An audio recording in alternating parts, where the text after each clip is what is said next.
Physics class 12th में आज हम यहाँ पर इलेक्ट्रॉनिक्स से 1 नंबर वाले इम्पॉर्टेंट क्वेश्चंस के बारे में डिस्कस करेंगे जो आपके अति लघुत्तरीय तथा बहुविकल्पी क्वेश्चन में बोर्ड एग्जाम में पूछे गए हैं। तो यहाँ पर जितने भी क्वेश्चन हमने पॉइंट टू पॉइंट मेंशन किए हैं क्वेश्चन ना लिखकर, जिससे कि आपको कम समय में ज़्यादा मटेरियल प्रोवाइड हो सके, और ये सभी आपके बोर्ड एग्जाम में पूछे गए हैं। सभी हमने अनसोल्ड से लिखे हैं।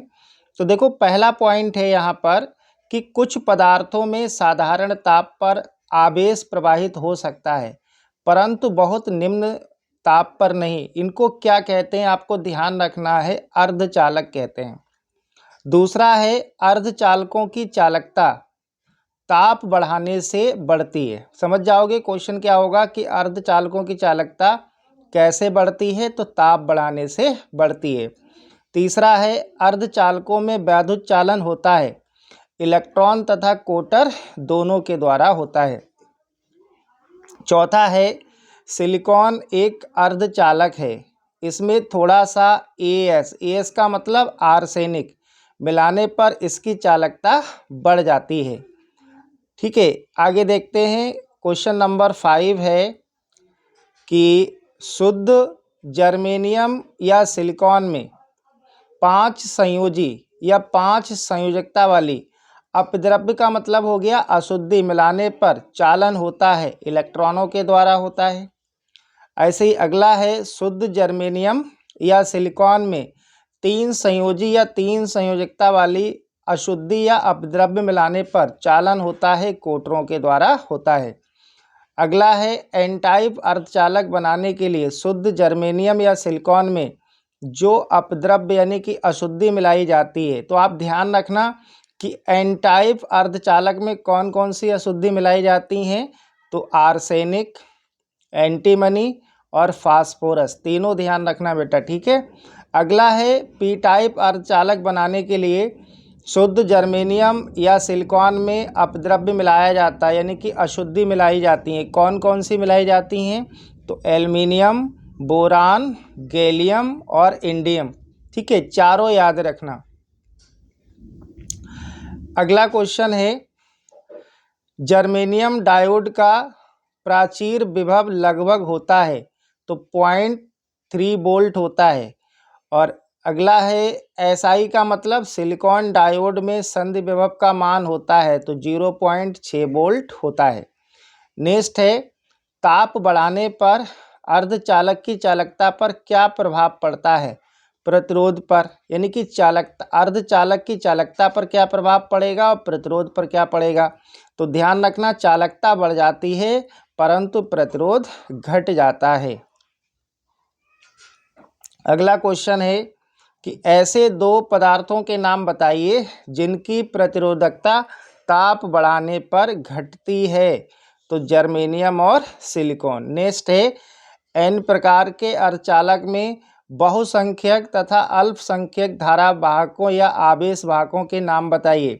तो ध्यान रखना बेटा, अगर आपसे एन प्रकार के या एन टाइप के अर्धचालक में बहुसंख्यक धारा वाहक या बहुसंख्यक आवेश वाहक पूछे तो मुक्त इलेक्ट्रॉन होते हैं, और अल्पसंख्यक आवेश वाहक या धारा वाहक कोटर होते हैं। ठीक है, इसी टाइप से आपसे पी टाइप में पूछ सकता है कि पी टाइप अर्धचालक में बहुसंख्यक तथा अल्पसंख्यक आवेश वाहकों के नाम। तो बहुसंख्यक आवेश वाहक पी टाइप अर्धचालक में कोटर होता है और अल्पसंख्यक में इलेक्ट्रॉन होता है। ठीक है, अगला क्वेश्चन है कि दाता अपद्रव्य से क्या तात्पर्य है, किन्हीं 2 दाता अपद्रव्यों के नाम बताइए।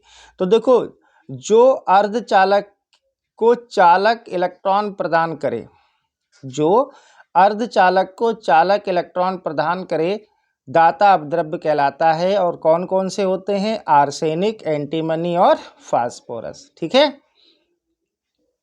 अगला क्वेश्चन है आपका, ये सब शॉर्ट में, वेरी शॉर्ट में बनते हैं, कि विभव प्राचीर से क्या समझते हैं। ठीक है, तो इसका आंसर हो जाएगा कि पीएन संधि के दोनों ओर बनी अपक्षय परत के सिरों के बीच उत्पन्न विभवांतर को विभव प्राचीर कहते हैं। नेक्स्ट है अपक्षय परत की चौड़ाई पर क्या प्रभाव पड़ेगा यदि अग्रदिशिक विभव बढ़ा दिया जाए। तो अपक्षय परत जो होगी वो उसकी चौड़ाई घट जाएगी। ठीक है। नेक्स्ट क्वेश्चन है अर्धचालकों में वैद्युत चालन किसके द्वारा होता है। तो इलेक्ट्रॉन और कोटर दोनों के द्वारा होता है। और यहाँ पर एक हमने नोट लिखा है कि निज अर्धचालक में इलेक्ट्रॉनों की संख्या कोटरों की संख्या के बराबर होती है, ये ध्यान रखना। ठीक है। अगला है कि जब किसी चालकों का ताप बढ़ाया जाता है तो प्रतिरोध बढ़ता है और चालकता घटती है। ठीक है। नेक्स्ट है क्वेश्चन आपका, अगला क्वेश्चन है कि अर्धचालकों के लिए प्रतिरोध का ताप गुणांक होता है। तो अर्धचालकों के लिए प्रतिरोध का ताप गुणांक ऋणात्मक एवं निश्चित होता है। नेक्स्ट है कि पीएन संधि डायोड के अपक्षय परत में होते हैं ना इलेक्ट्रॉन होते हैं और ना ही कोटर होते हैं, ये ध्यान रखना। ठीक है।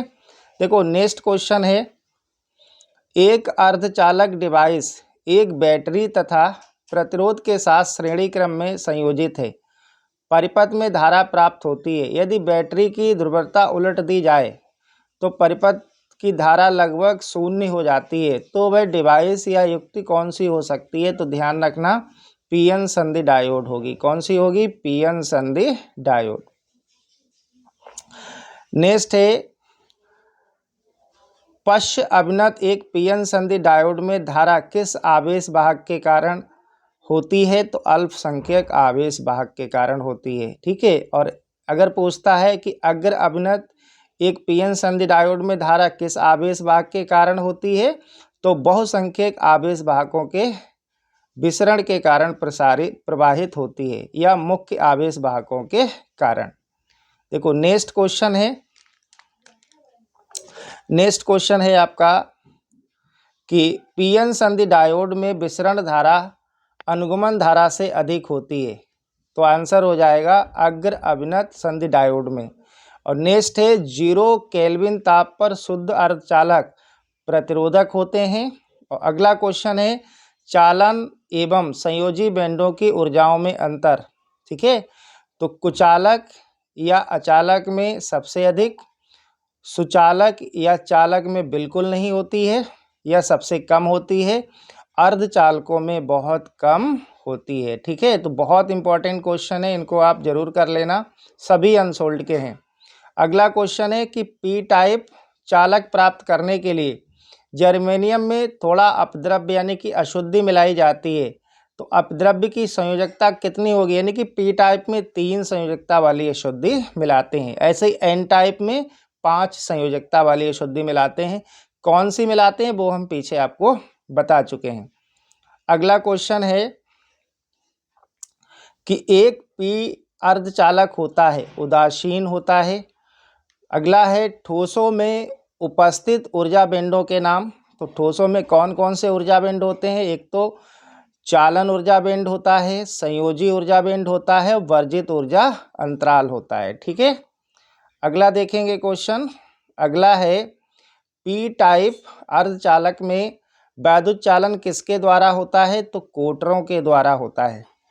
और एन टाइप अर्धचालक में वैद्युत चालन मुक्त इलेक्ट्रॉनों के द्वारा होता है। नेक्स्ट है अर्धचालक में वैद्युत चालन किसके द्वारा होता है। तो अर्धचालक में कोटर और इलेक्ट्रॉन दोनों के द्वारा होता है। ठीक है। देखो नेक्स्ट क्वेश्चन है हमारा कोटर अधिसंख्यक आवेश वाहक होते हैं तो पी प्रकार के अर्धचालक में। अब देखो इसी चैप्टर से रिलेटिव आपको हम कुछ इंपॉर्टेंट क्वेश्चन भी बता रहे हैं जो आपके बोर्ड एग्जाम के लिए बहुत इंपॉर्टेंट रहेंगे, इनको आप जरूर कर लेना। सबसे पहले तो आप क्वेश्चन, अच्छा ये यहाँ पर एक क्वेश्चन मेंशन नहीं किया है, डोपिंग याद कर लेना। डोपिंग क्या होता है। तो ध्यान रखना कि शुद्ध अर्धचालक में अशुद्धि मिलाने की जो प्रक्रिया होती है वो डोपिंग कहलाती है। इसको आप याद कर लेना। ठीक है। उसके बाद हम यहाँ पर आपको इम्पॉर्टेंट क्वेश्चन बता रहे हैं जिनको आप बहुत अच्छे से कर लेना। सबसे पहले तो आप याद करके जाना कि ऊर्जा बैंड के आधार पर चालक, अचालक और अर्धचालकों का वर्गीकरण बहुत इंपॉर्टेंट है, इसको आप बहुत अच्छे से कर लेना। उसके बाद आप पी एन संधि डायोड को बहुत अच्छे से पढ़ लेना, लॉन्ग क्वेश्चन के लिए इंपॉर्टेंट रहेगा। एन टाइप और पी टाइप अर्धचालक पढ़ लेना। और लॉन्ग क्वेश्चन में अगर बात करें हम तो अर्ध तरंग दृष्टिकारी और पूर्ण तरंग दृष्टिकारी दोनों क्वेश्चन कर लेना आप। दोनों क्वेश्चन आपके लिए मोस्ट इंपॉर्टेंट रहेंगे लॉन्ग क्वेश्चन के लिए। और ये भी ध्यान रखना इलेक्ट्रॉनिक्स से आपका कम से कम 8 नंबर का आएगा।